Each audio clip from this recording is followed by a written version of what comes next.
Welcome Oh to man, that was my jam. that. I gotta tell you, you guys remember when Space Station Mir was just like falling out of the sky? I think tonight might be like that. So my apologies to everybody who is on the panel, everybody who is watching, and everybody's going to listen to the podcast. This, I'm out. I'm out of my head. I'm out of my. I've got Windows 11 downloading in the background, so I may go away. I just was talking about it and just hit the video at a point to start the broadcast. I was like, well, I guess we're going now. So, guys, this train has no conductor. We'll take over, and we're gonna have a great time as usual. But I'm telling you right now, my head is somewhere else. So, God bless you. I was a little shocked at that. I was like, "Oh, we're going live. That's cool." I was talking for like 5 seconds and I was like, oh, hey, the music's playing. Cool. I don't have to talk anymore. So I want you guys to know that literally in my head, I went, oh, we're going live. Cool. I guess that's what we're doing. And the mic's mute, so I couldn't even apologize. I was just like, we got 30 seconds, guys. Well, but you know what? We're going to get through this together. It's Friday the 13th. Yeah. Okay. And it's a lunar eclipse. There you go. It's not me. It's the moon. It's Jason. We got the House of Fear guy on. Yeah, that's right. Well, you know what, everybody? I usually introduce people, but you know what? Fuck it, not tonight. Introduce your goddamn selves. Nate, it's gonna be that kind of show, I see. Yeah, right. Nate. This is our first time getting to talk to you. So Nate, please tell us a little bit about yourself. Tell us a little about Punk Rock Ninja, and we'll get this going. Okay. Yeah, I'm Nate Lovett. I've been an illustrator in comics since 2007. When my first big break was Zombie Reanimated from Devil's Due. Oh, cool. Based off the animated web series kind of thing. If anybody remembers that. So yeah, I've been doing all sorts of comic stuff since then, usually helping friends, never my own stuff. Punk Rock Ninja is my own stuff. It's a 32-page, all ages action comic with ninjas, robots, punk rock. Yeah. Nice. We're going to go in depth on it in a little bit. Well, we're going to get James. This is your second time on with us. Is that correct? It certainly is. Yes. All right. Yeah. We're going to go 1 for Nate, 2 for James, and the trilogy after you. So James, House of Fear. Let's introduce yourself and your awesome all ages horror. You should have cut that sentence off with just saying you're awesome. I was like, oh, right on. I almost hit period, and I almost just ended the broadcast. Anything can happen. Yeah, there you go. That was it. Yeah, I'm the writer of House of Fear. It's a not quite all ages scary comic for kids. It's more I want them to kids to learn to graduate from all ages stuff to something a little bit more exciting, a little bit more. Has a little bit more action, a little fear, a little scary kind of stuff in there. It's Goosebumps meets Tales from the Crypt, basically, is what I say. So what would be the floor grade level? Well, that's tough. That's up to parents. I've had parents of 5-year-olds say it's great. Others who have flipped through it and said, oh, no, I wouldn't let my 10-year-old read it. So my son was 7 when we had the first issue. And comics are, they're static. You read it. It's not like watching a movie with the music and the sound effects and all that stuff. So it's pretty. I like to consider it fairly tame, but there's 1 or 2 panels every issue that kind of pushes the envelope. And not every story ends well for the kids. Okay.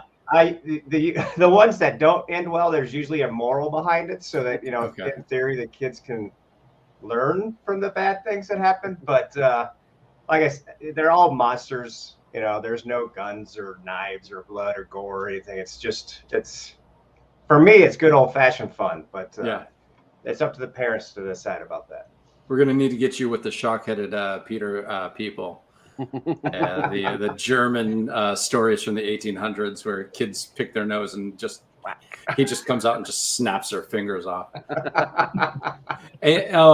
So Mata has been on twice. She's back for a third time for Sacrimony, which I read issue 3 today. So I'm going to go into that a little bit. But what is the entire series for somebody if they happen to miss the first 2 times you graced us? Oh, well, the entire series, it's about a lot of things. Like, the main character is a girl who died, but she got better. Yeah. There's a catch that she has magical powers, no memory of her past, and no idea why she has to hide her demon wings from society, because now she's got demon wings. And her mom is basically that, like, well, now she got a job, so she is a single immigrant mom who's working full-time in the big city, trying to raise her demon-winged daughter in secret. Nice. And on the flip side of that, there is a fallen god that everyone hates, who started this whole mess in the first place. All right. And we are going to be joined by another writer, Robert, last name, I want to get it, pronounce it right. Krish? Robert Krish is going to join us. He has my greatest admiration for why he's late. He's at his kid's baseball game, I believe. And that, I mean, we'll stay up till 2 a.m. for him to join if he's at a baseball game, because I just want to hear how it went. I'm 10,000% invested in this. Like, I will talk about the baseball game for like 2 hours if necessary. So Shawnee, hello. No, you're the cool cat, Shawnee. Thank you for joining us. And Blake, I think or down. It says turn me up to 11. This is my I can't believe I screwed it up energy. So I'll probably I thought he crash. meant Windows 11. Yeah, there you go. So we were talking about Mariah Carey before in the back room when I just hit start broadcast for no reason, and I was actually within about 15 feet of her. I used to do a college pro football Monday morning quarterback thing for Maxim Online, and so every like Sunday night I'd stay up all night and write dick and fart jokes about the NFL. And my buddy was going down to the Super Bowl in New Orleans. And he's like, hey, we've got a floor to sleep on for free. Do you want to fly down? I'm like, yeah, I want to go to the Super Bowl and do all the parties, just not the game. And they had a huge Maxim party at this time. It was when they were a thing. And so he's like, yeah, I can get you into the party. It's fine. So we go into the party and there's just drinks everywhere, and I imbibe a little bit more than I should have. And they had this one hookah station with all kinds of apple tobacco, different things to smoke. And I went to walk to the couches to see it, and a very large security guard put his hand out to stop my drunken ass from entering this area because Mariah Carey was standing in it alone. No one else was allowed to the hookahs, and she stood there in the middle of a club like this.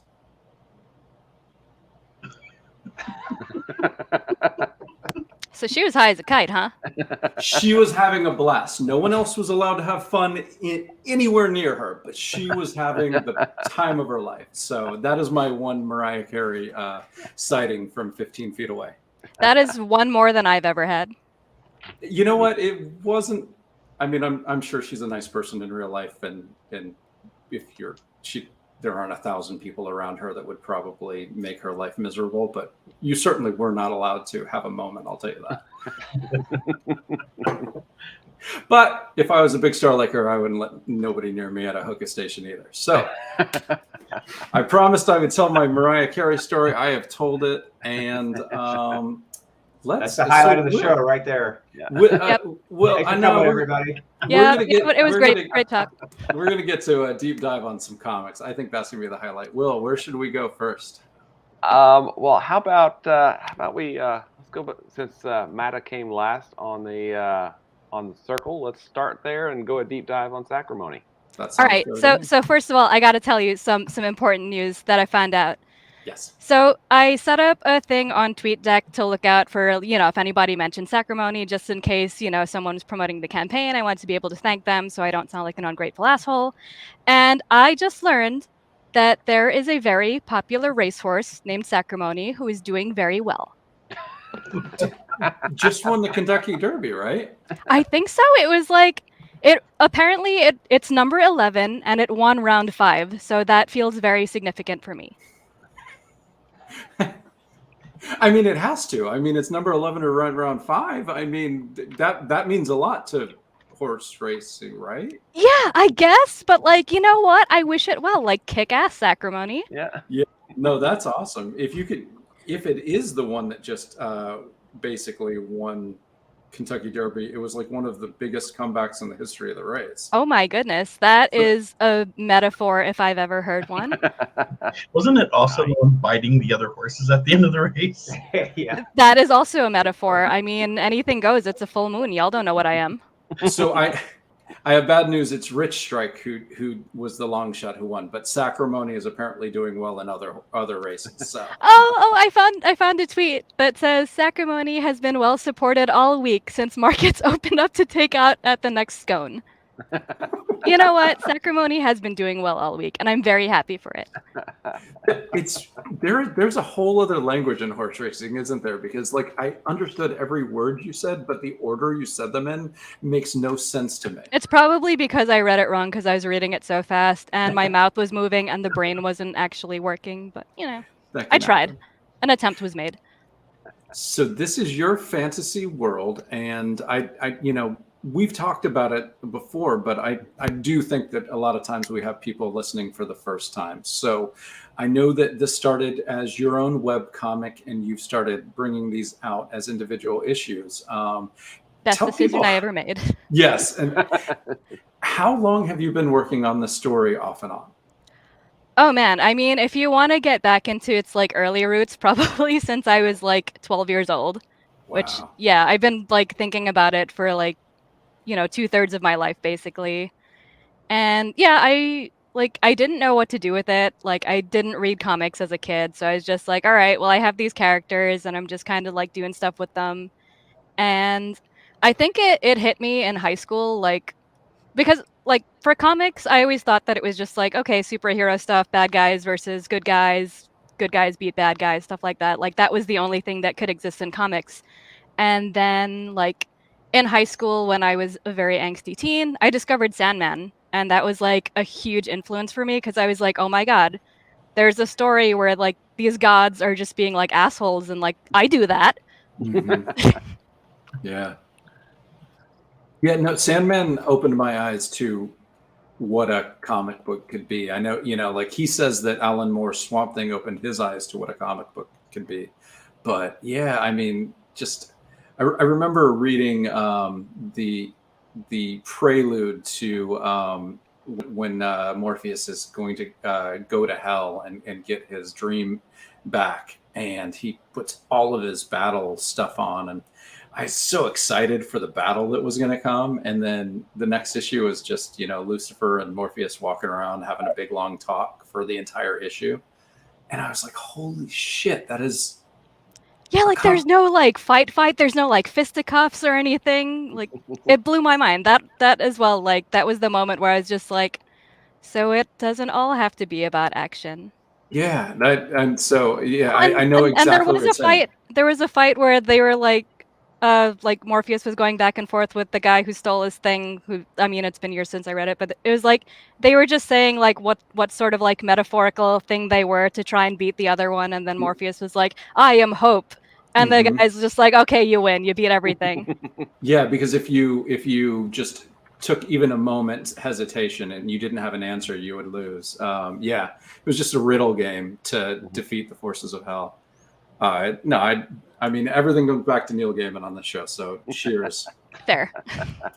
So when did you put pen to paper for the first, or I should say, pen to paper or digital pen to screen for the first time on this? It was in early 2016, I think, is when I first started doing the comics as a webcomic, and it was rough because it was I've been drawing for most of my life, but then I had like a really bad time from about like 2008 to about like 2013 where I just didn't really like write or draw or anything. Those like they were dark times. And so then, 2016 was me trying to kind of like pick up where I left off, and I was like super out of practice. I was using tools that I had like never used before. I didn't like quite know how to tell the story or like how to pace it. Like for the webcomic, I paced it like way too fast in terms of like I wasn't explaining things well, and I was just like, it's a webcomic. People are waiting for like a page a week. I got to make it worth it. Got to move the story. Got to move the story, and like it suffered a lot for that. And it's really nice to be able to correct all of those mistakes. Like a lot of readers have said that the original story had like really good bones, but they just needed to be like moved around properly. Mhm. So like it's nice to be able to actually like build up the technical skill and like the writing skill and stuff to do it justice. Oh, that's exciting. I like I said, I was reading issue 3 today. It's a wild Um, ride. I love It issue 3. was, and what I was really into as a straight white male, and who has lived my life, as the white privilege has just been there to see the people react to the mother and touch her ears and her mouth, and I felt like you really gave me a window into what it looks like when the privileged people act without any compassion or Oh. thought. Fun fact about that was my experience working retail. Oh, okay. So, put a little of that in there. Like people would always like grab my hair like, "Oh, your hair's so nice." I'm like, "Yes, but don't touch me." Or they like, touch my face like, "Oh, you have such a good complexion." I'm like, "Oh, get your oily hands away from me." Like Right. my complexion won't be that great when you're done with me. Please leave me alone. So, like I had to put that in there.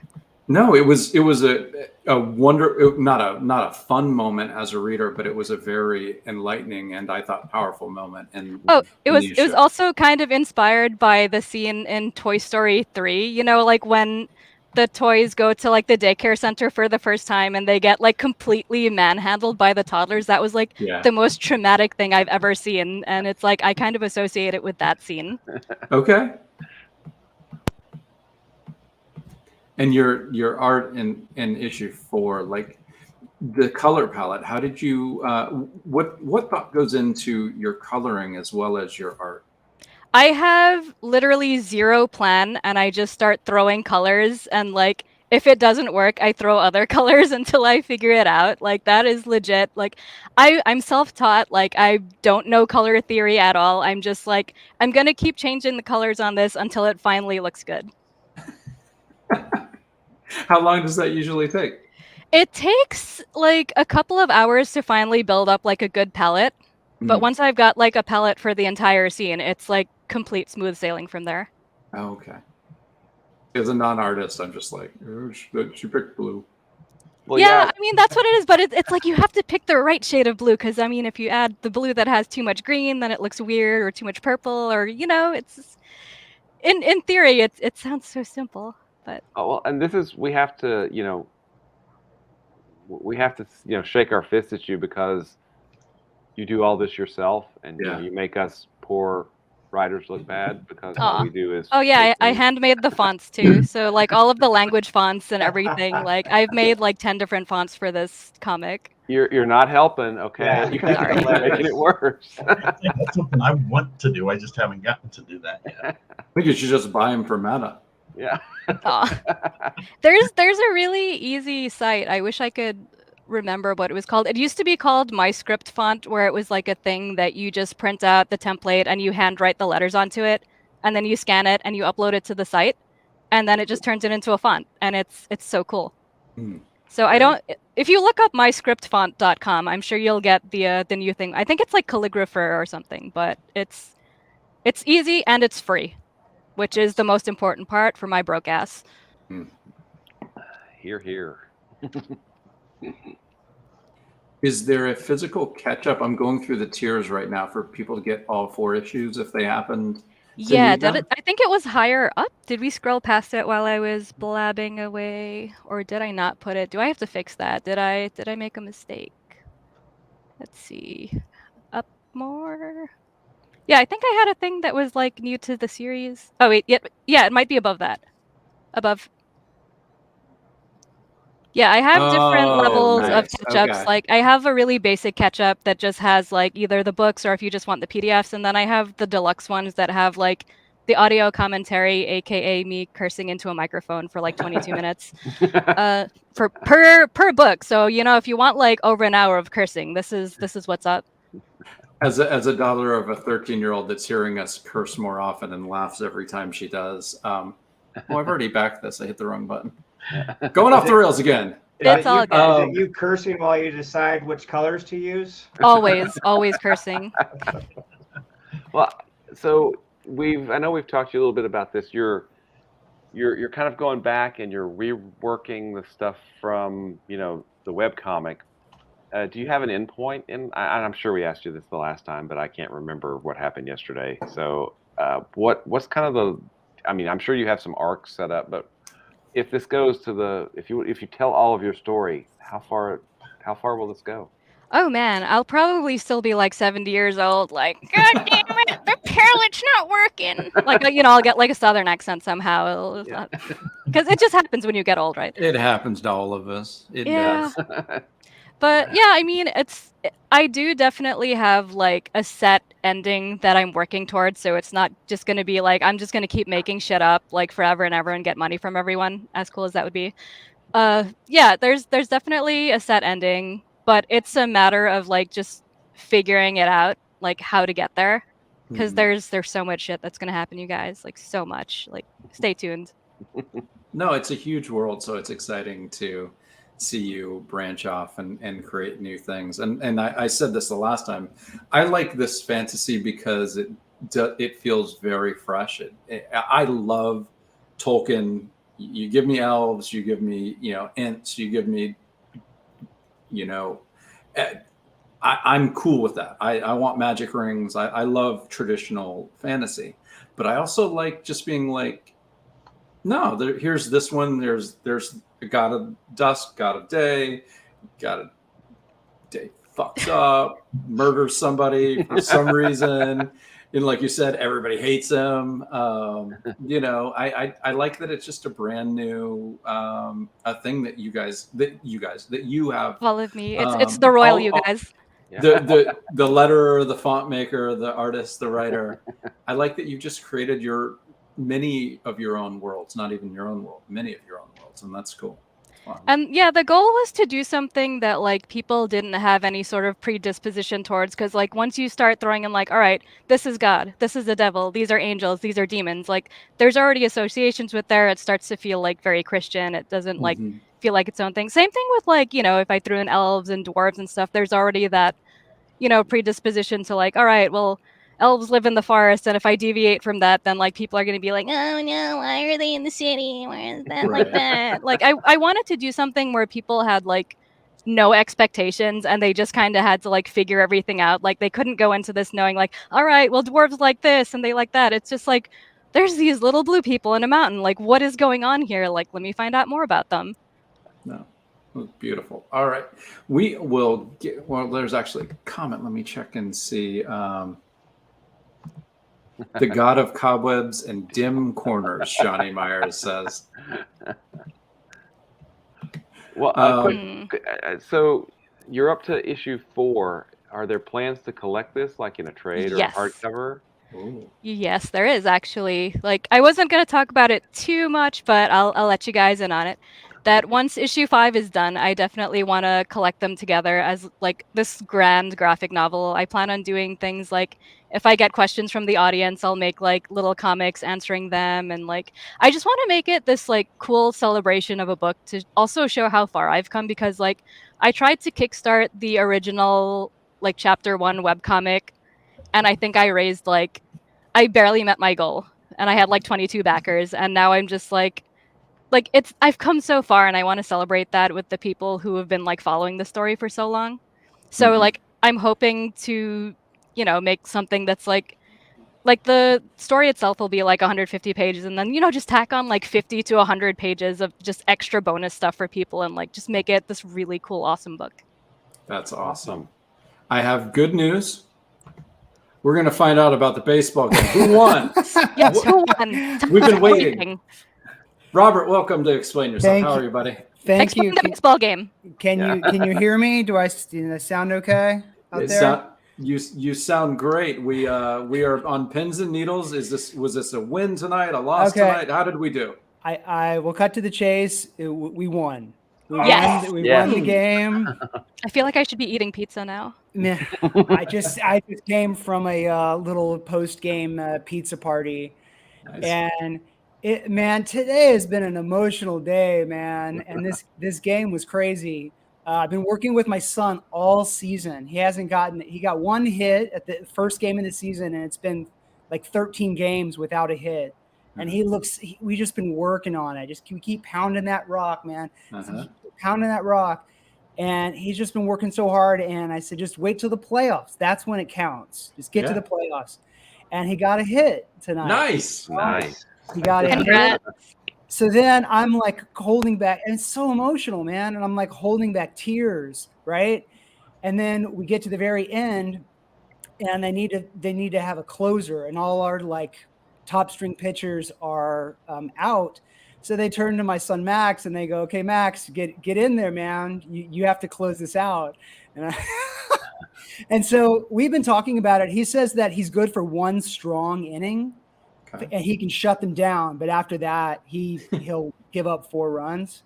So he turned to me, he goes, he's on the mound waiting, and he goes, I'm really nervous about that. And I said, hey, Max, look in the stands over there.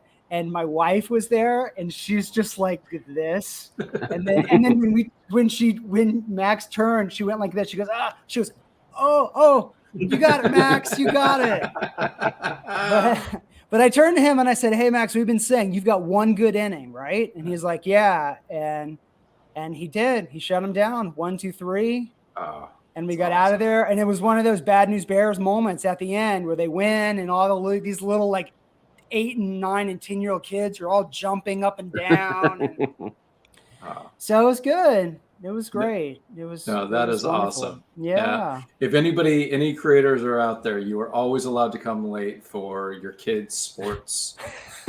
I'm into it. I'm excited. I'm like that's awesome. And for him to do that well, Yeah. I think I'm growing my heart back. I think it was Kevin's black heart grew 3 sizes that day. It's funny as a coach, what I've had to learn this year is to kind of be even keel. You just have to kind of be zen about everything and not be too high and too low. And then I've actually achieved that. I'm proud of myself for achieving that. But after the game, I just was like, I was tearing up. I just kind of had to walk away, and so emotional. That's awesome. What a wild, it's just a crazy day. Today. I'm going to say, though, it sounds like he's got more than one good inning in him if he just shut him down 1, 2, 3. Well, they got 2. He struck out 1, and then they got 2 hits, but our defense, defense with Little League is very hit and miss, Right. So they can look fantastic, or the ball can hit off their toe and bounce in the outfield, and they score 4 runs on you. So we had 2 fantastic plays, and now we're moving on to the next round. Awesome. Well, you missed the point where we do like the little 30-second elevator pitch. So let's do that for Turner Family Terrors. Then we're going to go deep dive into one of the other books, and then we'll get back to your deep dive. Turner Family Terrors is a horror comedy family adventure. Think The Simpsons meets Hellboy. It has a little bit of a whimsical kind of Scooby-Doo look to it, but it's an adult book. It's adult humor like South Park or Rick and Morty. So there's a few F-bombs floating around there. So don't read this to your kids. You can read James's books to your kids. My kids read James's books. Nice. But I would say my main influence is Mel Brooks's Young Frankenstein. Nice. And it's really that like kind of classic horror black and white look across with a like an updated, absurd, over the top comedy. And for me, my story at the heart of it, it's about a family that's kind of navigating their own dysfunction and sort of traversing the pitfalls of parenthood. So for me, it's like a personal story because I'm just kind of this like bumbling dad that is doing his best to try to not piss off his wife and screw up his kids. So I get to tell my stories. I get to tell my anecdotes about my frustrations and my sadness and my joy, but mainly lean into the humor and the kind of like inappropriate situations we get into as parents. So yeah, but for me, it's like I get to do all this stuff, and it's focused on a family, but I get to also layer on top of that monster stories and mystery and myth and action adventure and urban fantasy and dick jokes and spit takes, so it's like you sort of like throw that all together, and that's Turner Family Terrors for you. Awesome. Well, I think we went from baseball. I think that takes me to James. Let's do House of Fear. Baseball. Yeah, in your little guys. Yeah, there's a kid with like a baseball uniform, right? Yes. On the cover. Yeah. You're talking about my comic now. Yeah, baseball. James, this is I'm show still about thinking about Mariah Carey and the hooker stuff. James, catch up, buddy. This is a show about comic books, and you made one, and it's got a kid with a fucking baseball. Spoiler: it doesn't end well for that kid. Oh. Is that from Nightmare Theater 2 or Nightmare Theater 1 by any chance? It is. I had to change the ending significantly.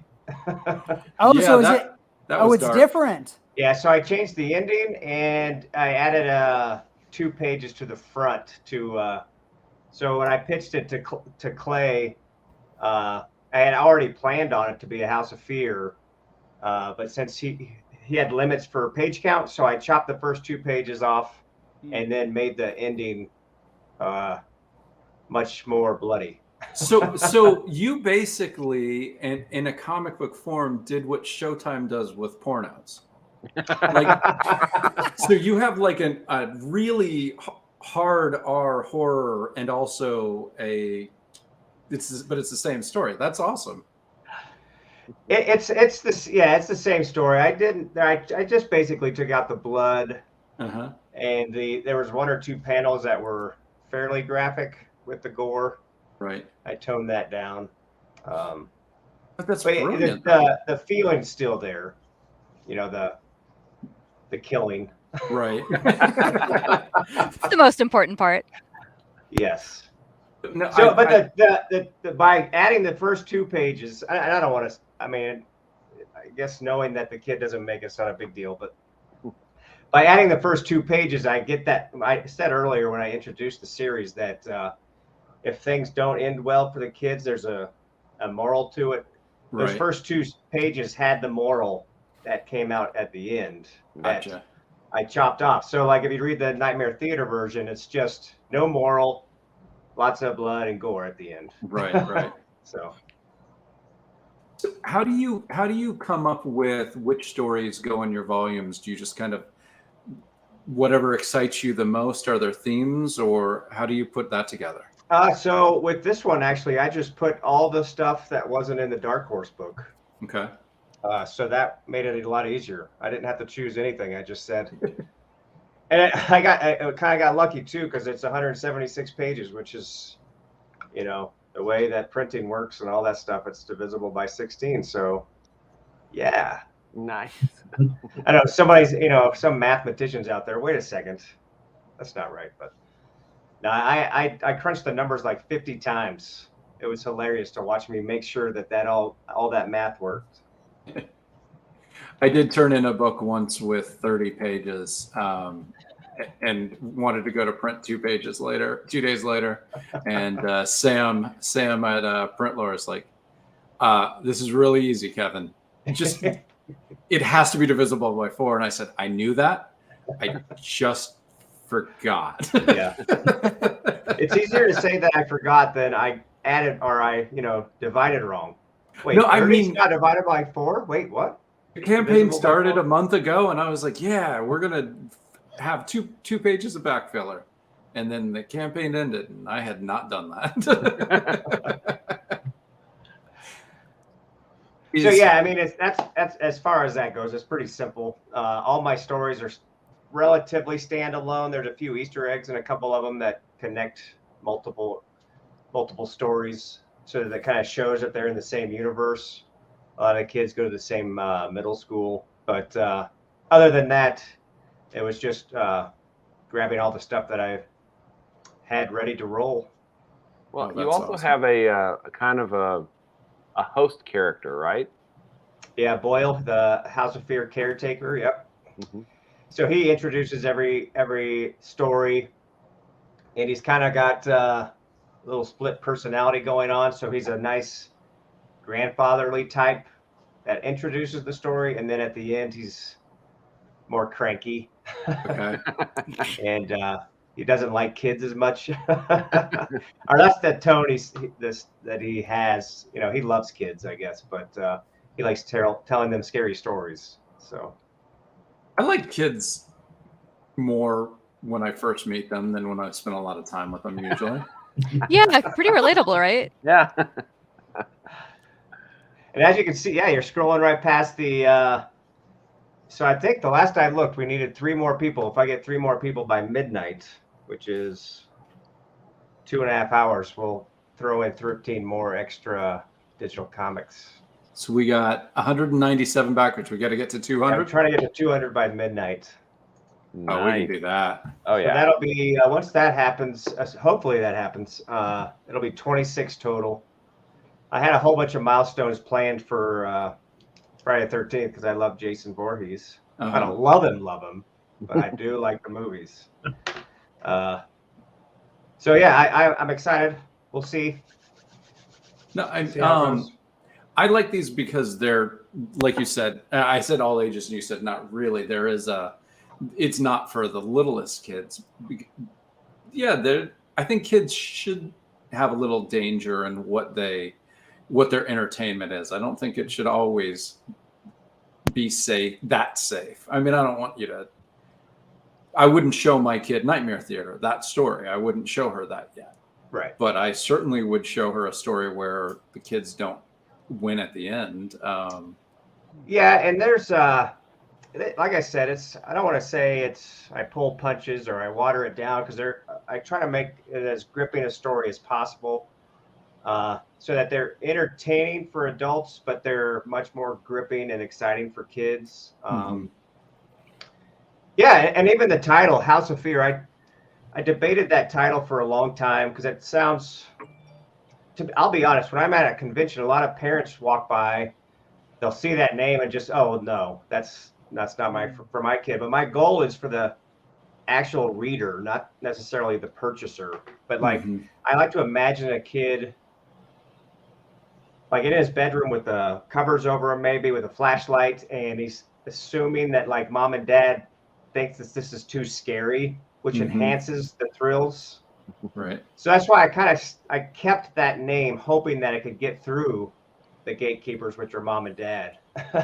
And the kid might be like, "Oh, House of Fear, that sounds really scary. Mom and dad they don't want me to read this, so I'm gonna hide from them and read it." And then in reality, mom and dad are like, "Oh yeah, we read it already. It's fine." But they're not gonna let their son or daughter know that. So.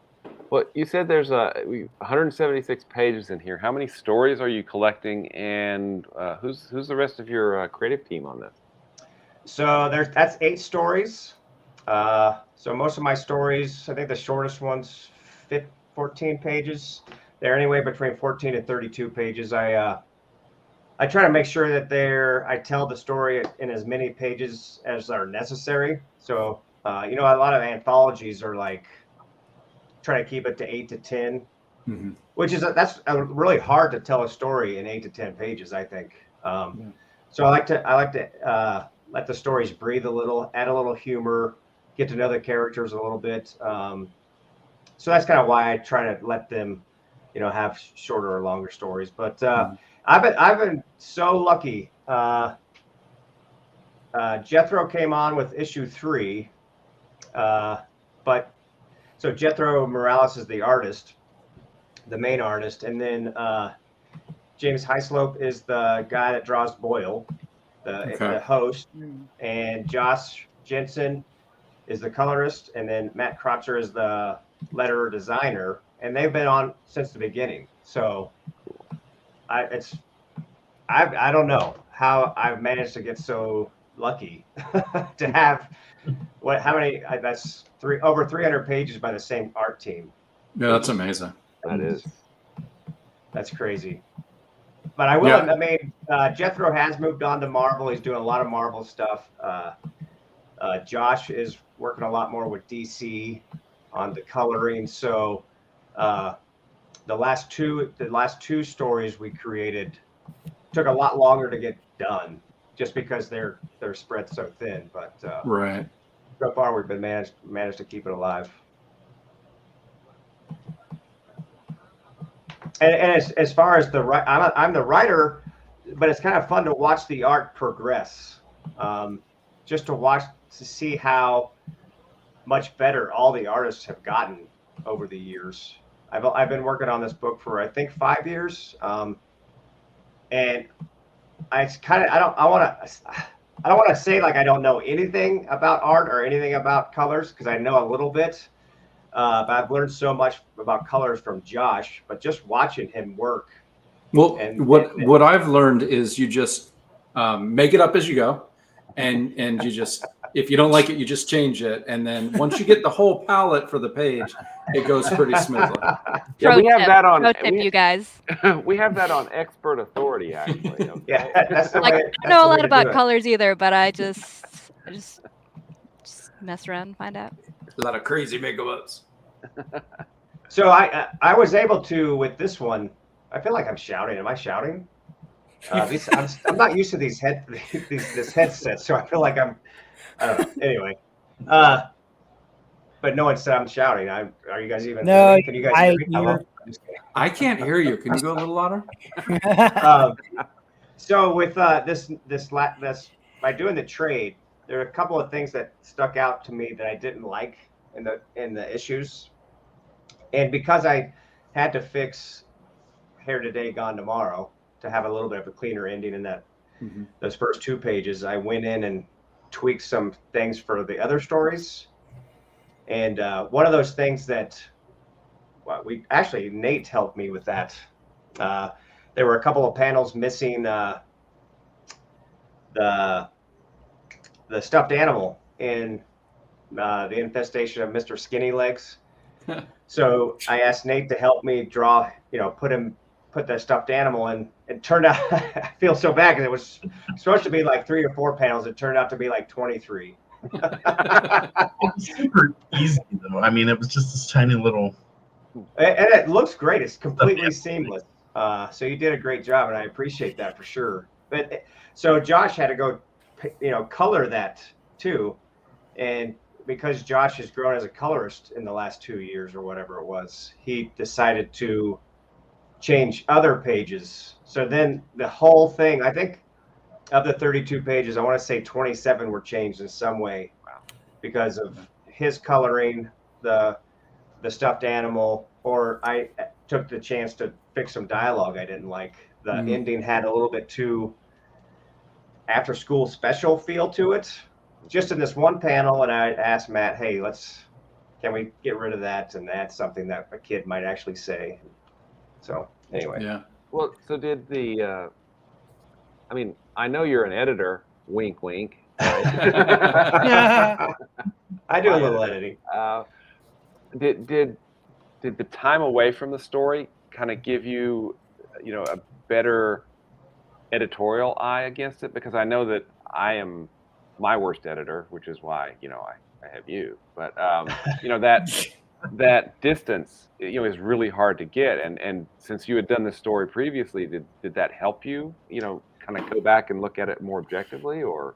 It did. It did. Like if you don't get that freedom, I guess, if you're doing a series, you have 5 issues, say, you can't go back to issue 2 and say, oh, you know what? I screwed this whole scene up. We should have chopped his hand off. And, go back, oh, now he has his hand or whatever. That doesn't happen. You can't do that. But because these are all standalone stories, I could do a little bit of that. But at the same time, like you said, I could go back and change everything, because we all grow, we all look back at our stuff. Even just 2 months ago, once they're on paper and finalized, you're like, oh, I wish I had done that differently.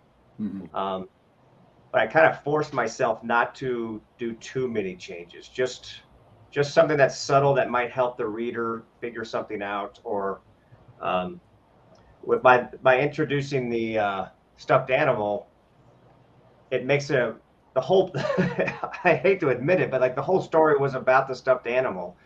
This kid goes missing, and the sister takes that stuffed animal as she goes looking for him. And it just didn't make sense to have a stuffed animal show up halfway through. So in that instance, yeah, my editorial eye was much keener, to after 32 pages were drawn and colored. So, okay, whatever you say, George Lucas. Exactly right. It's funny you were saying that, and I was thinking about how much I really disliked A New Hope, because it felt like he changed everything because he could. But Empire Strikes Back, he just changed things that made it better, and it was these, the planets looked better, the spaceships looked better, and Cloud that's City. kind of all he did. Like he just kind of just made it small changes that made the viewing experience better. And New Hope is just like, I'm gonna have a dinosaur fart, and you're like, what the fuck are you doing, man? So I'm glad that you went Empire on this and not New Hope. Yeah, me too. Actually, it was incredibly difficult. I'm not gonna lie, because once you make a change, you're like, oh, well, should I make that other change? Yeah, and that is a very slippery slope. I mean, because like at some point, it's finished is better than perfect, and you kind of have to be finished. But yeah, if you can tinker and improve, I think that's well worth the effort. But you're not redrawing. That's so good call. Yeah, I'm grateful Nate was able to step in and help with that, and it was my pleasure.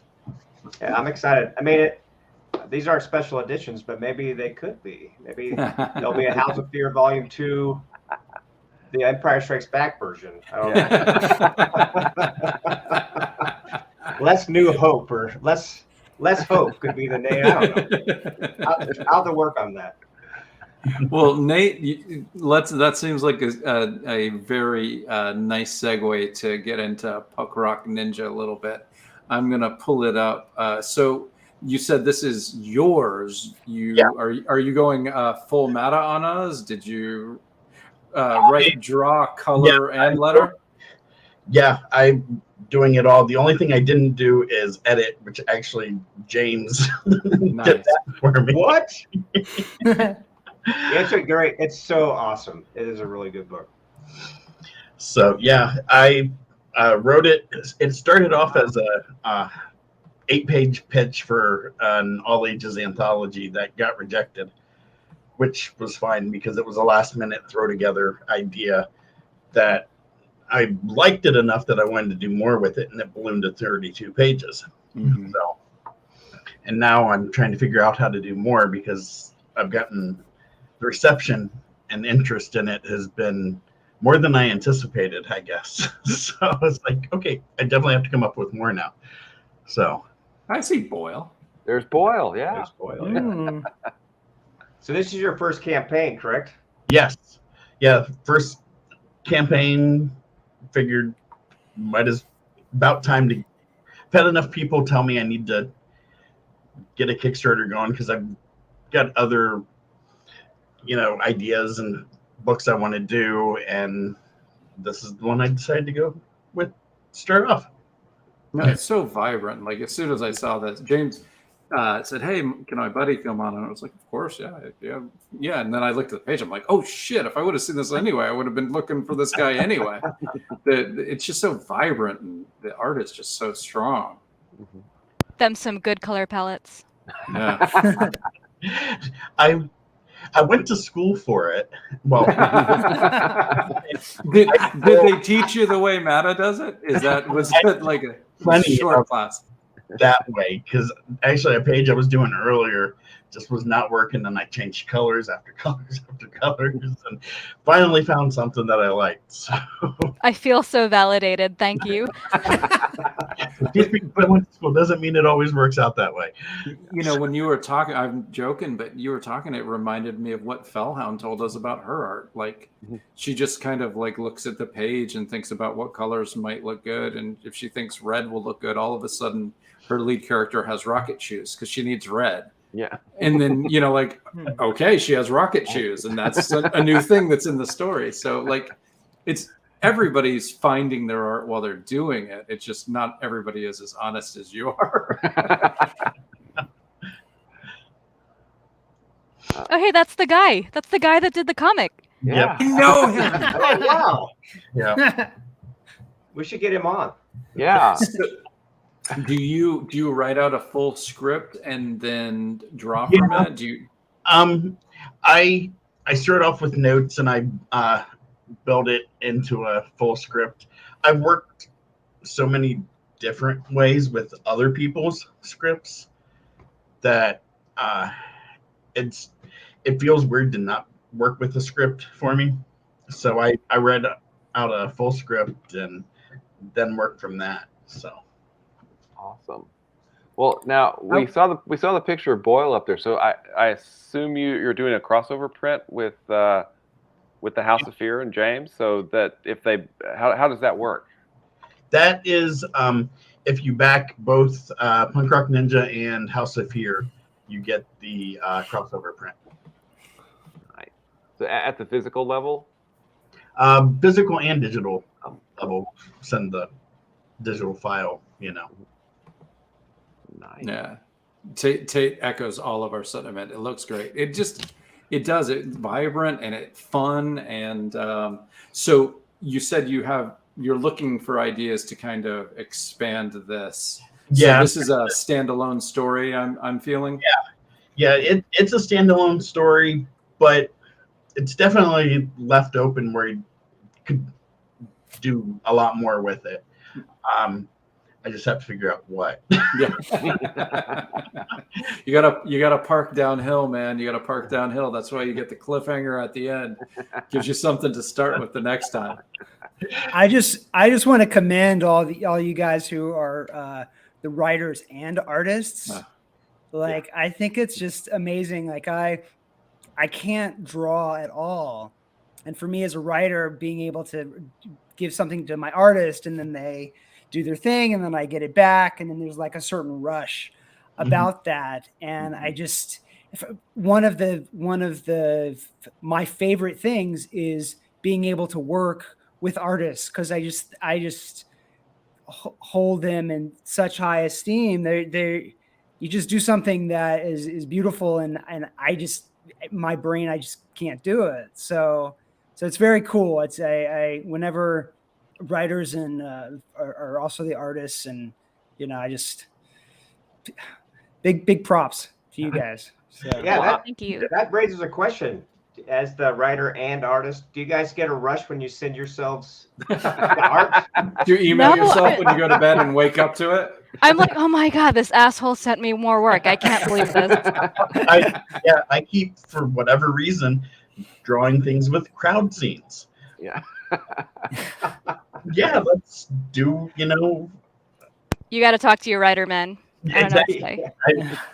Just about everything I've done has had a crowd scene. And I mean, because this is, a concert venue with numerous people in it. Uh-huh.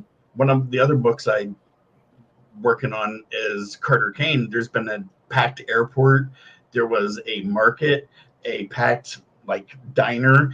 I keep filling things with people, and I can't just do talking heads. I gotta torture myself, apparently. Yeah, I mean, but there's sorry.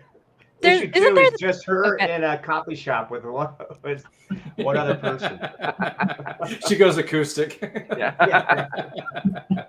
But there's also kind of like a acoustic zen thing Yeah. when you get into doing a crowd scene where you just kind of like switch the brain off and like Mm-hmm. I don't know if that's the same case for you, Nate, but like especially when I'm inking, it's just like okay, I can just like play some metal and just sit there and just kind of turn the brain off and ink, and then suddenly it's like 8 hours later, I'm like, oh, I haven't stood up for a while. Oh gosh. Well, I want to speak something into existence here. Kevin actually draws a little bit. He does his scripts to give Ludo kind of an idea, and I think he needs to include some of those in some back matter in an issue of Tart or in a hardcover, perhaps. Yeah, maybe? a little bit is doing a lot of work there. Will. I do draw a little. I do bit. I do my thumbnails too. When Yeah. I'm so like proud of some of the stuff, and I do it, and then I think, you know what, I want this to actually kind of look good. So I'll open up the book and I'll kind of look at what Ski has drawn, and I'll kind of like try to draw it a little bit. And I have a big process packet of all the stuff. And so you can, and there was a joke one time, I haven't done it yet, but I wanted to post stuff on there and just switch them, say that the finished work is my thumbnails, and my thumbnails is the finished work and whatever. But it's cool. I like to do that. It takes time, but as a writer, like I think that's a must. You know, you have to do that, because every time I write my script, then I do my thumbnails and my script always changes. I'm always able to cut down panels, and I'm always able to streamline things a little bit better. So then I'll change my thumbnails, and then everything is ready to go to my artist. So it's for me, I think it's a must. Well, I have to do the thumbnails so that I literally can feel what fits on a page. I don't really. If I just typed it down, I'd probably have 18 panels on every page. Yeah. Whereas, they're so bad that I literally write the characters' names on which stick figure is which. It's not Really? Yeah, I have to so that I know which one is Tart and which one is a demon. Although I'll put big horns on the demon. And then Ludo figures it all out. But it's the only way that I can really feel how much real estate I really actually have. And then of course the artist can, change the layout how he or she feels, because they know better how it's going to look. But yeah. Do you do So- thumbnails for every page? no, my first draft is thumbnails. That's my first draft of the story. Is I number 24 pages. Right side of the sheet, number 1, left is 2, 3, 4, and I just draw out the story. And then if I get to like page 16 and I'm barely out of the beginning, I go, oh shit, I gotta restart. I've got too much story for an issue. But I don't write. I draw the story and then I Really? write the script. Yeah, Okay. because if I think I'd write a Charlie Stickney script. I'd have a 48-page issue, and you know who can do that? Charlie Stickney, not Kevin Joseph. See, that's interesting. I can't. I can't draw at all. I mean, my stick figures even suck. But Yeah. for me, it's building up. You build up the text kind of like, this is what happens in the issue. Then break that up into this happens on this page and this page and this page, and then okay, if this has to happen on this page, how many panels do I want to take to tell that? And it's so a part of the way I work on a keyboard that I can't even imagine trying to do that, on pencil and paper or something. That's I mean, it's cool, but there's no way I could do that. Yeah, that's the cool thing about comics. You do it how it works for you. Yeah. Yeah, that's what's great about this, is you can just find your own way. Mhm. So I'll take 8 pages of blank paper and then fold them in half and staple them to create my little mini comic. Mhm. And then I'll do all my thumbnails on each page, so that way I can also nailed down like the page turn reveals. Right. So I can make sure that those hit on the right side. So That yeah. sounds like a one-of-one reward tier. Yeah, exactly. Sign that bad boy and it's $10. $200. I have my folder and with all my printouts and stuff, and I have my own little comic in there. And it's interesting. I give everything. I give so much to my artists. Like when writers, like every comic book writer does it a little bit different. Some people don't have a whole lot of description on there, a lot of ink on the page.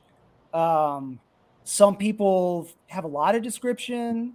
When I was starting with my artist, I was very paranoid about giving him what he needed.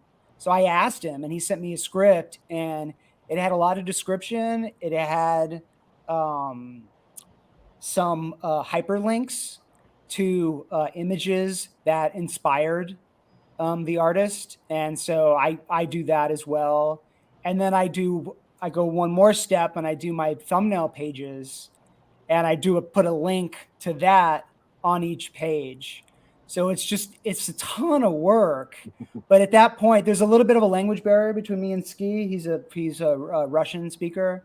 So, but he speaks English. He reads and writes. But I just wanted to make sure he has everything. But then for me, what I learned pretty early on, and this was pretty easy, was that to like let go. And like at that point, I give everything to him. And then now it's his comic. Like he does his thing. And that's why I hired him. And that's why he's awesome.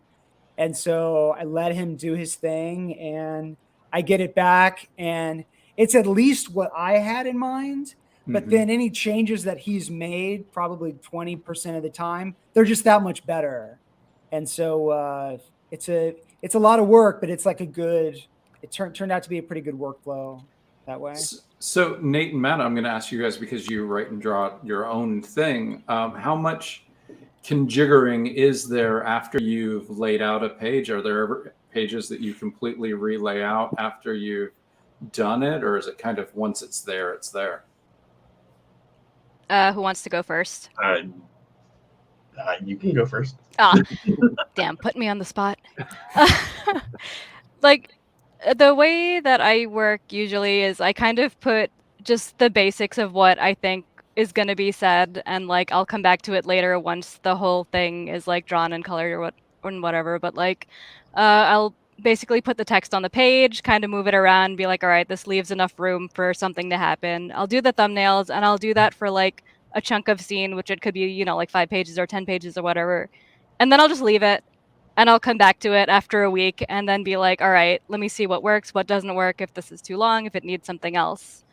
So there's still a lot of like moving things around. Sometimes I'll take like an entire chunk of scene and like move it to a different part of the book, because I'm like, you know what, this doesn't really belong here. It doesn't flow well. Let me change it up. So yeah, there's a lot of like just messing around with it until even like the page is almost supposed to be printed, and just like, all right, this text looks weird. Let me like clean that up a little. So I'm just always messing with it, basically. Yeah, once I've got the script written, I do my thumbnails, and when I actually go to pencil them, sometimes I'll adjust something, whether it's the whatever angle I was thinking for it isn't going to work, or eliminate a panel or two, just to, depending on how it's actually flowing when I'm actually working on it finally. Have you ever completely redrawn a panel last minute? I don't think I have for my own stuff. I have for other people's stuff. No. And usually that's even on me not liking what I did for them the first time around, changing it. But that's interesting. Is it almost a pressure of with working for yourself? You're like, no, it's not perfect, but it's good. Whereas when you're working with someone else, is there more pressure to perfect something? I think if you'd asked me about a year ago, I would have said, yeah. Now I'm to the point where it is what it is, and I just keep going because I've got too much other stuff to do.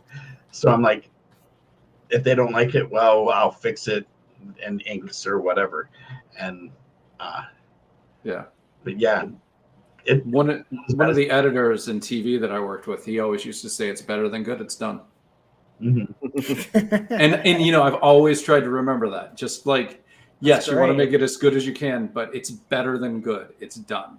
You finished it, and that's the best you can do. You know. Well, but then you can tinker. I find it's awesome that you guys can take, you know, you're doing your thumbnails. Since you're also lettering the books yourselves, you know, you're doing everything. You're doing that graphic design, and I'm talking with my what should I do with my hand? Sorry, Ricky Bobby. You're doing all that kind of, you know, that graphic design work kind of up front, you know, so you can then come in when you need to do it. And I think that's just really, really cool because, you know, it leads to a page that the graphic elements of the text they feel more part of it than, you know, kind of an overlay or, you know, something that's done after. I think that's really cool. Yeah, I've dabbled in lettering before this, but I personally hate Illustrator. I love using it, but I really want to letter this one, so I need to get used to it. You have not checked out this book? Yes. Yeah, I have that on my nighttime table. Just because this is also a podcast, what's the name of that one? It's The Essential Guide to Comic Book Lettering by Nate Picos. Okay. And blambot.com is Blambot. Yeah. And he literally walks you through it step by step. And I'm like, I don't want to throw my computer out the window right now because I'm so used to using Photoshop, and Illustrator is totally different, that I usually hate using it, and I don't mind it now. So, but since I wanted to do that, I made sure to, like, I always tried to figure out where there's space for balloons for working on other people's stuff. But this time, knowing I have to do it myself, I'm like, okay, there's a room here. We'll put a balloon here as I'm figuring out. So, yeah. No, I've heard someone say that, and as I'm glad that I can't draw, because every script I've ever sent to an artist, the story has come back better than the script. Every single one. It's not even close. And having that second brain or third brain, depending on how many artists are involved, makes the story better. But I think maybe it was Frank Miller who said that, like, a writer artist, the cartoonist should be the goal of comics. The one person who creates everything and brings it to an audience. So I have amazing, you know, like Will and I joke that you piss us off, and you kind of do, but I have amazing respect for you to be able to do it. And yet I'm still kind of glad that I have to hand it off, because I'm a better writer because I'm not the last person telling the story. You know, I've got an editor, I've got an artist, you know, DC Hopkins, our letterer, makes the story better with his choices. So the collaboration is wonderful, but like being able to do it all yourself and have the story actually be coherent from A to Z is extraordinary. And don't let Kevin fool you. The real reason that we only write is so that we get art emails. I mean, that's the reason. Right before you go to sleep, email yourself and wake up to your art. You're gonna be happier. I'm gonna do that. It's a beautiful thing. It's a beautiful thing. Yeah. So it's a rush. Well, Robert, let's check out Turner Family Terrors. Your page. Sure. Whenever I coach these teams, I get like a few hour reprieve from my phone, and so this is your baseball is your zen. I don't know if it's my Zen. I mean, I have just as much of a heart attack and panic attack on the diamond, and I'm dealing with a bunch of little kids, rascals. But we funded today. Oh, So- nice! Congratulations. So that is like the big news. We I woke up today and we were like a couple $100 away, and I was like, oh yeah, this is gonna happen. And so things trickled in, and then I was just thinking about it. There's like this weird sort of like Twilight Zone little time period where you kind of know you're going to get funded, and you know you're going to get funded to like you're like $150 away or something. Yeah. And so it's either going to happen in like the next like 5 seconds, Right. or it's going to happen in like 12 hours. Right. So there's this really strange, I was just thinking about this strange feeling. It's like nervous excitement, but you know it's going to be good, but you're not there yet. Yeah. And so by half an hour later, we hit it, and it was very exciting. So it was interesting when I was mapping out like the Kickstarter, everything came to this day because all the preparation, everything, because I booked, I knew I had to deliver a show. I knew for my day job, I knew I had the baseball game, and I knew I was coming on your show. And thank you again for having me on your show. So I knew once I got here, I could just talk comics and have a beer. And I got funded today as well. So it's like very, very cool. But that's incredible. Yeah, it's nice. Well, I wanted to. We like to talk about the explain yourself bump that you get after being on this show. Oh, sure. Yeah, I love that. Let's talk about that. Will and I get credit for every backer that backs for the rest of your campaign. From the moment you said, hi, my son, got a hit to the end. We get credit. We don't take a percentage. We just take credit. We just take credit. Yeah. So I want to back the Kyle Roberts. Is there a way for me to get the first 2 issues if I back Kyle? Do I do that in backer kit, or are there add-ons? So we're seriously getting credit for this one because I'm going to do it on the show. Oh. Also, that is a beautiful cover. Yes. Yeah, Kyle is. Yeah. Thank you. That one was. So what I love checking out all my friends' artwork and their comics and saying, oh, this guy's really good. I want to work with that dude. And I saw his stuff in Nightmare Theater 1, but also with Clay's Blazing Blade of Frankenstein, which James, you're the editor on that too, I think. I think that's the rumor. Yeah. Yeah. And so, so I was like, I want to work with him. And I was able to nail him down for some inks. And then another great artist and writer, Wes Hartman. I met him over this past year. He does the Savage Sasquatch, and I got him to color it. And I think that if you want issues 1, 2, and that one, what I'm going to do is I'm going to put on, I've been meaning to do this, that there's sort of like pocket add-ons, but put issues 1 and 2 and the issue 2 variant on as add-ons. Okay. And so I can do that, and then you can buy the variant and then get the first 2 issues. I have a few other tiers that kind of get close to that, but not exactly that configuration. All right. But since you're doing this live, I suggest a Kevin only tier, just one. I would say it would be roughly $99. Yeah. Okay. Plus shipping on backer kit. He loves shipping. I love paying after the fact. That's something that everybody knows. I'm huge into NFTs, and I love paying shipping that I don't expect. That was about double the price I was thinking about, but I'm going to go with James's suggestion there.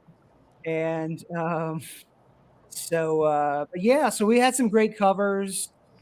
Easton Hawke is back again. He does great. Are you pledging right there? Yeah, man. Oh, here we go. Oh, he Okay. finished pledging. Yeah. Wow. Okay. Now I'm tweeting. Yeah. Now do you're everything. tweeting. Okay. I've never All right. seen. Well, I've I never better seen get. someone I pledge better get before. on it first. So exciting.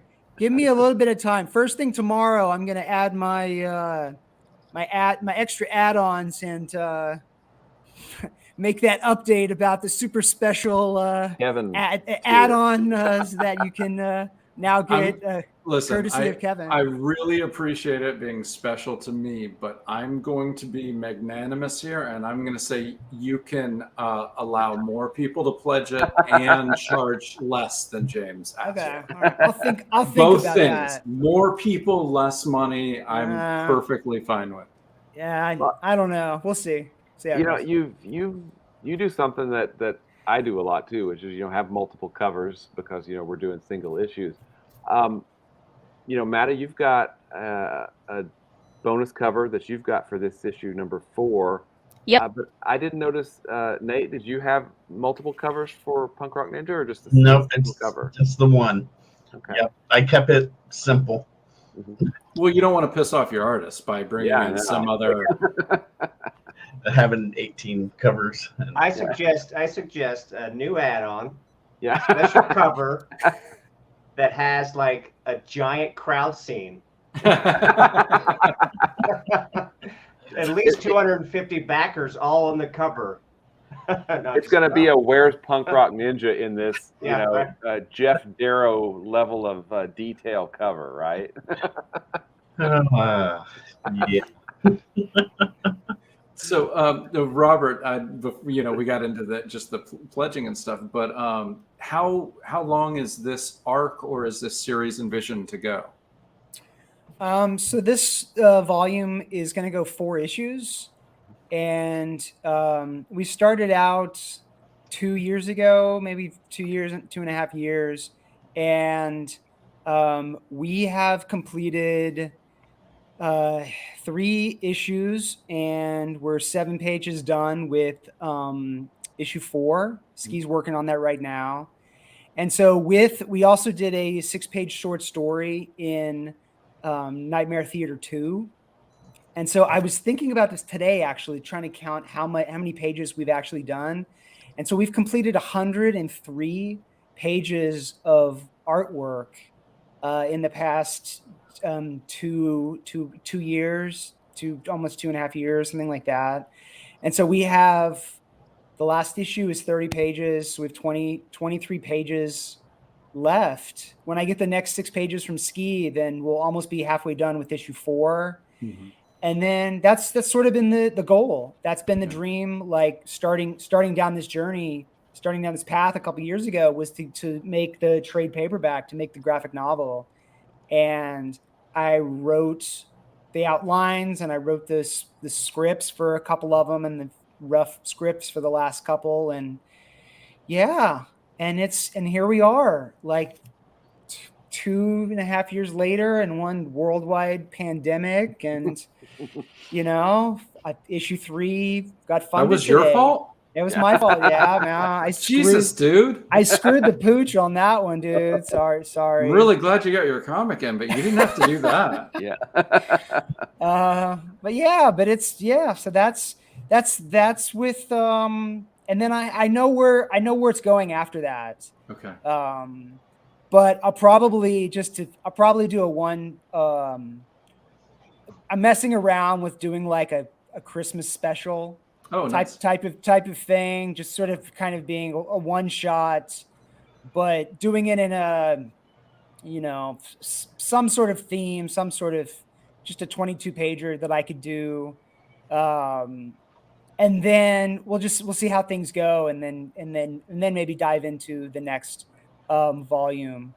But I have a few other ideas for a few other things. So I want to do Turn of Fragment of Terrors and maybe do a few other things. So that's why I really enjoy doing the anthology and doing like a 6-pager. So I have a few ideas that I think I'll probably do that. I'll maybe kind of write a short story for some of these other ideas and do like a 6-pager, maybe work with some new artists. I really enjoy working with a new artist. I love working with Ski, but even Turn of Family Terrors, this past issue 2, I worked with another cover artist, a variant artist, and 3 pinup artists. And then for this issue, I worked with 3 cover artists and 2 pinup artists. So so we'll just keep it going, keep telling stories and collaborating with artists and being creative and all that good stuff. Awesome. Yeah. Well, it is 12:21. We've gone through each of the campaigns. We didn't ever do like the real proper 30-second elevator pitch at the beginning. We kind of, I started off at an 11. And so consider yourself at a con. Somebody is walking past your table. You have 12 seconds to get their attention. James, House of Fear, go. Goosebumps meets Tales from the Crypt. Bam. Matt, Sacramone, go. Fallen God ruins everything and everybody hates him. Nice. Nice. Nate, Punk Rock Ninja, go. Ninjas, robots, punk rock. Damn, that was 3 seconds. Wow, that's all right. Robert, you got it cut off for your turn. Simpsons meets Hellboy. If you dig Mel Brooks' Young Frankenstein, you'll dig this comic. Nice. All right. Thank you guys so much for joining us. You have done your entire responsibility. You can hang with Will and I as we go over the campaigns from creators who are still live.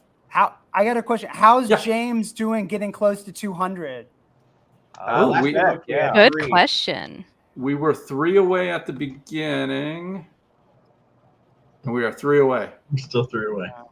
Sorry, James. I've already backed this one. I can't help you on this one. I also have already backed it. My wife has a Kickstarter account, so you're down for $1 for me. So consider yourself only 2 away.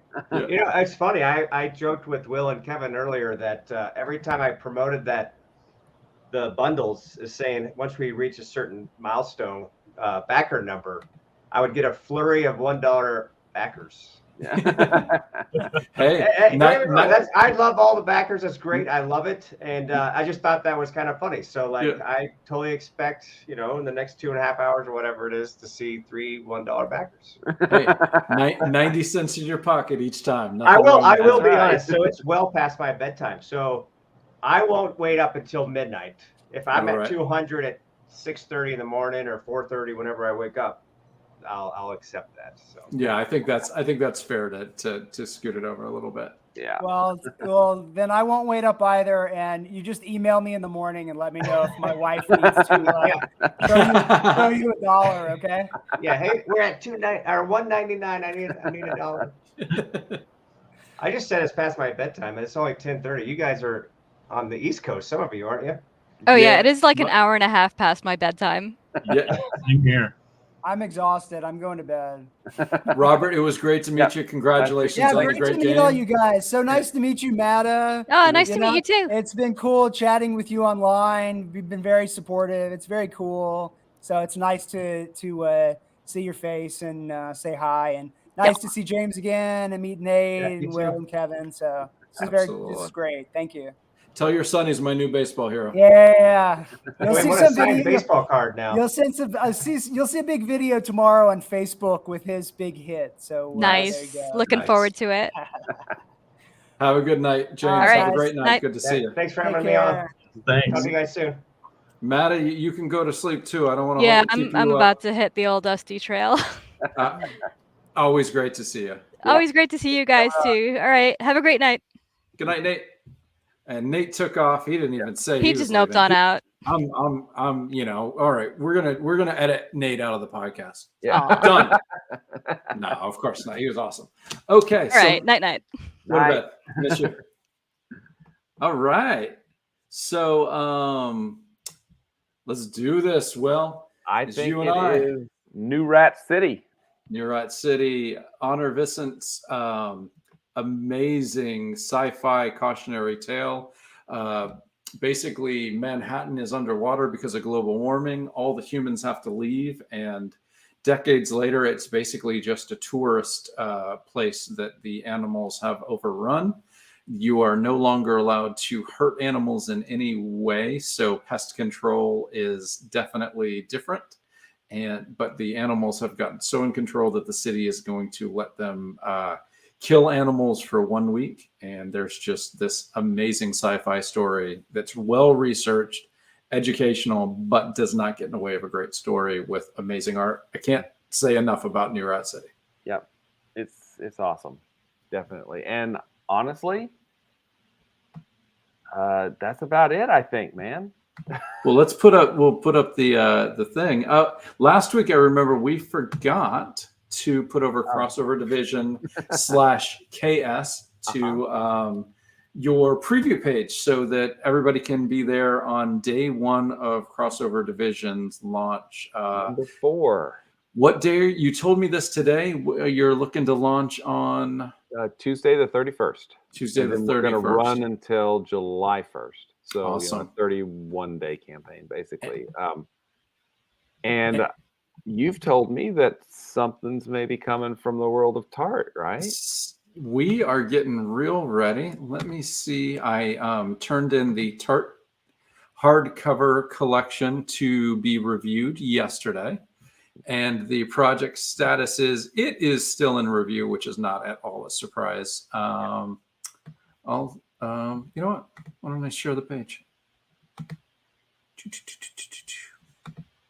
All right, guys, this is if you're on the podcast, you're going to have to go to YouTube to see this, or else this is going to be pretty boring part. Yeah, here's the page. Let's go to story.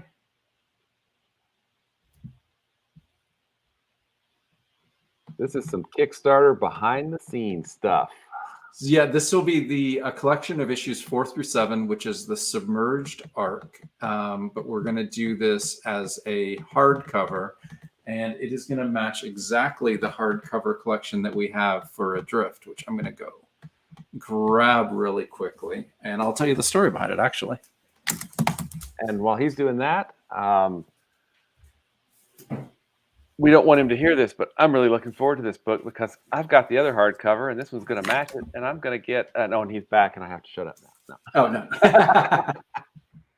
No, I was just saying how much I'm looking forward to this hardcover because I have that hardcover, and this one's going to be a great addition to the library.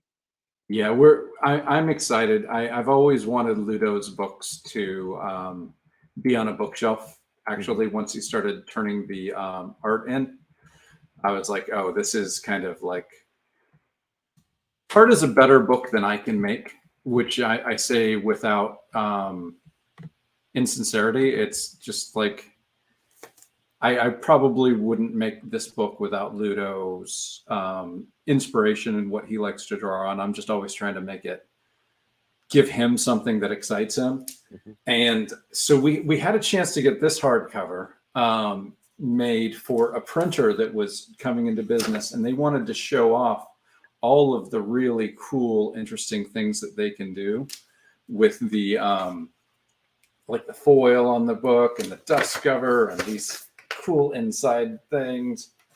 And so we had this hardcover, and we've always wanted to match it, but we only had 1,500 copies made at the beginning, and the first thing, we were only going to get 500 of the copies, and they were going to have 1,000 copies to give away. That's how we ended up with these hardcovers. We had to pay for shipping and a couple other things. And then the company, unfortunately, went under. They did a lot of really good work for a little while, and they, stuff happens, and they didn't. And I got an email message from a warehouse. They hadn't paid their last couple months' rent. And they were like, you need to pay the rent to get your books. And I was like, look, I'm sorry about this, but those aren't my books. I want them. I'd love them, but I can't pay somebody's rent. I don't know how much money that they were even talking about. And so they said, well, we can sell them to you. And I was like, okay, if you make an offer that I can afford, I will buy them. But if not, like I'm not paying anybody's rent. I'm not responsible for a darn thing. This wasn't me. And they gave me an offer that was valuable enough. So basically, I have 1,300 copies of the hardcover, which I only ever thought I was going to get 500. So we're going to match as many as we can of the submerged, but we're never going to go higher. So we may do a 1,500 book run, but if we can only afford with our goal will print 1,000. I want to print 1,500 because, as everybody knows, the price per book goes down once you get to a certain point. But if we can only afford 1,000, when it comes to the next volume hardcover, 1,000 is going to be the ceiling. Because I don't want it to be a situation where people have 3 of the 6 hardcovers. I want people to have a full set. They all match. They're all the same size. You don't have the thing where Vertigo's this big on one and Vertigo's that big on the next. So we're just trying to build a hardcover collection, and we're really excited about it. And we're gonna see how it goes. But I'm excited. Well, but at the end of the hardcover collection, we're going to get something special. Okay, so at the end of the hardcover collection, I am going to look into the possibility and plausibility of doing a slipcase that they all fit into. That is my hope. That's my hope and my dream. I've stopped saying it's my goal because I really don't know if it's possible. And I won't know if it's possible until we get to the end. But yes, my hope is that if it's a 6-volume series, you have the 6 books, and when the 6 books comes, it comes in a slipcase, and then you put your other 5 in with it. But I'm not promising that because I don't know. I don't know if we have the technology. I don't know. But that's what we want. Yes. What we want. Yeah. So no, it's exciting and nerve-wracking. Done a lot of work on the campaign this week. Brent Fowler's been working on the imagery for us, doing a great job. The project image you saw was all Brent, and yeah, excited. Getting nervous. Maybe that's why I was at 11.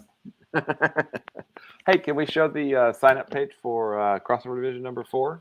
Let's do it. We have a moment. Yeah, and I was looking absolutely. for the Tart Adrift. I've got it up there on the bookshelf somewhere. I just can't see it at the moment. Oh, it's all right. I showed mine. Yeah.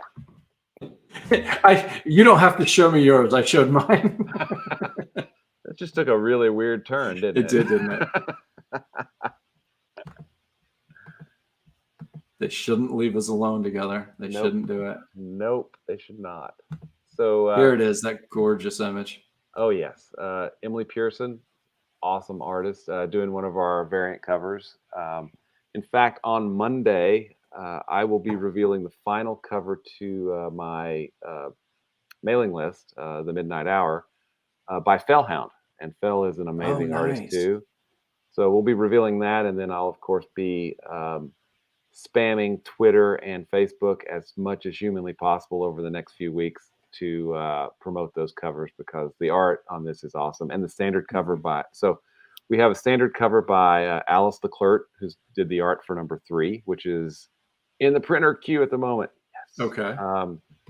And she's also doing the standard cover and the art for issue 4. Pablo Martinena is doing the a variant, or first variant cover. And the cool thing about Alice and Pablo's covers is Alice's 3 and 4 fit together, and Pablo's 3 and 4 fit together to form one image, which is really cool. It's like and then we've got Fellhound's cover. We've got another cover by Mog Park.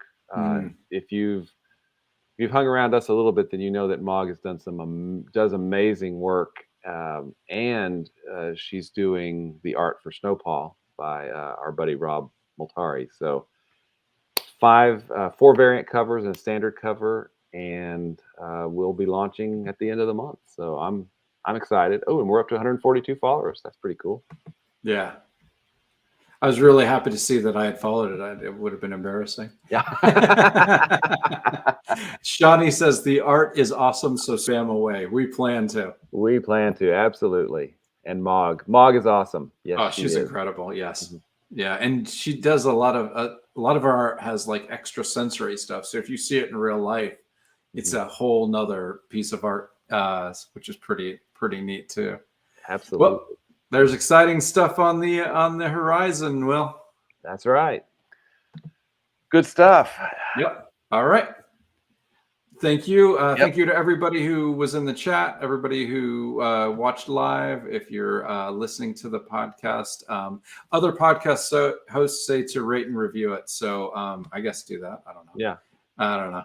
I don't know what that means. So I'm just happy that it's on podcasts because I know that I don't have a lot of time to rewatch YouTube, whereas when I'm driving, I have time to listen to podcasts. So I'm excited that we have that option. So, like, even if you hate us, 5 stars, and then, tell us to fuck off in the exactly in the comments, but do the 5 stars. All right, everybody. Thank you so much. We'll see you next week. We've got another packed house. We're trying to limit it to 4 at the most. And I think we're at 4 already next week. So, yeah. So, if you're a creator and you want to be on, message Will or I, and we'll try to get you on. All right. Absolutely. Everybody have a great night. Thank you.